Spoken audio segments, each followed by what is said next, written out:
Traveling has always been my way of seeing the world with fresh eyes. Every journey tells a story, every place whispers secrets, and every border I cross feels like opening a new chapter of my life. But what happens when some doors remain locked? Not because I don't want to open them, but because I'm not allowed to. Welcome to Movich's Tales, where today I take you on a journey through 10 places Americans are forbidden to visit. These aren't just destinations on a map. They're stories of politics, history, mystery, and danger, places I can only imagine but never step foot in. 1. North Korea. I still remember the first time I thought about North Korea. It wasn't from a map or a travel guide.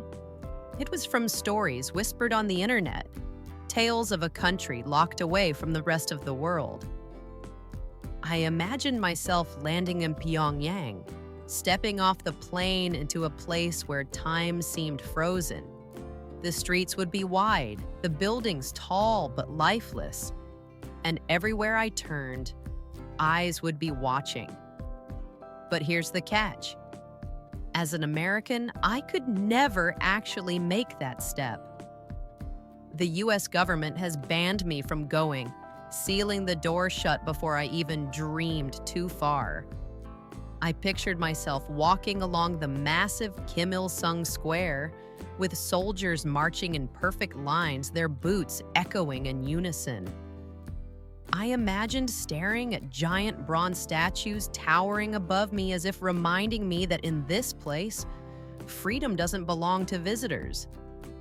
What's strange is that part of me wants to see it, to feel that eerie silence, to stand in a city where the rest of the world is shut out. And yet, another part of me knows the danger.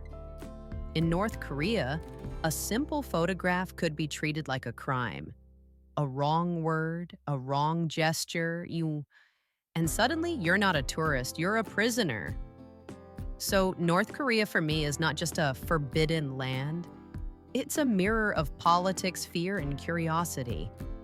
A country that makes me wonder not what it would be like to visit, but what it feels like to live in a place where the outside world is just a rumor. Number 2. Iran. I once imagined wandering through the ancient bazaars of Tehran. The smell of saffron and cardamom drifting through the air, the carpets glowing with rich colors, merchant calling out to me with smiles. I wanted to see Persepolis, the ruins where kings once ruled, to walk in a land where history runs deeper than the sand beneath your feet. But for Americans, Iran is a wall we cannot climb. Politics has turned this land into a forbidden dream. The US and Iran's bitter history has locked the gates, and the beautiful streets I pictured are nothing more than a mirage for me. I think of sipping tea in a quiet cafe in Isfahan, watching families stroll under tiled arches, the call to prayer echoing in the evening. And then I remember, those sounds aren't for my ears, at least not now. For me, Iran is a country of contradictions. Warmth from its people, but coldness in the politics that divide us. Every time I read about its poets, its gardens, its deserts that stretch like oceans, I feel a tug on my heart. And yet that tug always ends with a sigh. For Americans, Iran is not just far away, it's untouchable. Number 3. Syria. There was a time when Syria was a jewel of the Middle East, a place of bustling souks, ancient ruins, and the timeless beauty of Damascus, said to be the oldest continuously inhabited city in the world. I imagine myself walking through narrow streets where the scent of spices and fresh bread filled the air, and where every stone seemed to whisper stories of empires long gone. But today, that dream feels heavy. For an American, Syria isn't just off limits, it's a warning. Years of war, destruction, and turmoil have turned those same streets into reminders of loss. I've seen images of Aleppo, its markets shattered, its once colorful life reduced to rubble. And it breaks my heart because I know the Syria I dreamed of will never be the same again. When I think of Syria now, it's not just about danger or politics. It's about the people who once welcomed strangers into their homes with tea and smiles, and how those moments of hospitality have been buried under conflict. I'll never walk its streets, never taste its food, never see its beauty with my own eyes. Syria has become a place I can only honor from afar, a story that ended before I could read it. Number 4. Cuba. The name alone feels like music. Cuba.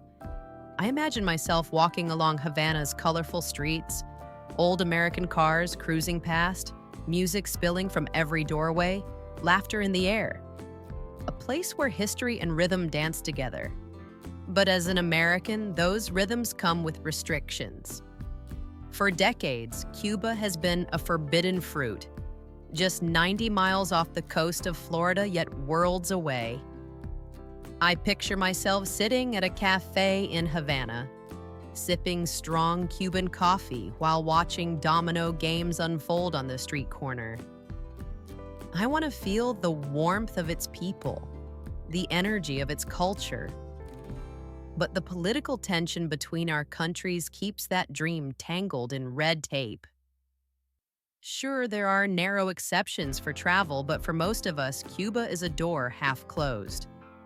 I can see it, I can imagine it, but I can't fully step in. It's ironic, so close yet unreachable.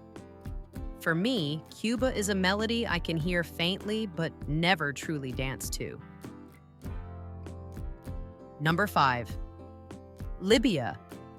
When I think of Libya, I imagine standing on the edge of the Sahara Desert, the endless golden dunes stretching before me like an ocean of sand. I picture the ruins of Leptis Magna, once a powerful Roman city, its columns still reaching toward the sky after thousands of years. For a traveler like me, Libya should be a place of wonder, but the reality is harsher. For Americans, Libya is a land under warning. Political instability, conflict, and danger make it impossible to visit. I think about the coastline of Tripoli, waves crashing against ancient walls, and wonder what it would feel like to walk those streets. Yet, instead of footsteps, there are only headlines of violence and unrest. It's strange how a place can hold so much beauty and so much danger at the same time.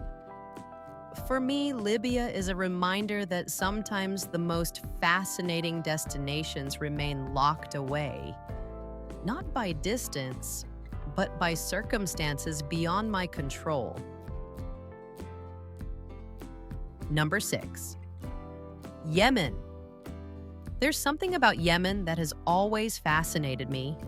The architecture of Sana'a, with its tall, decorated buildings that look like gingerbread houses, standing proudly against the desert sky.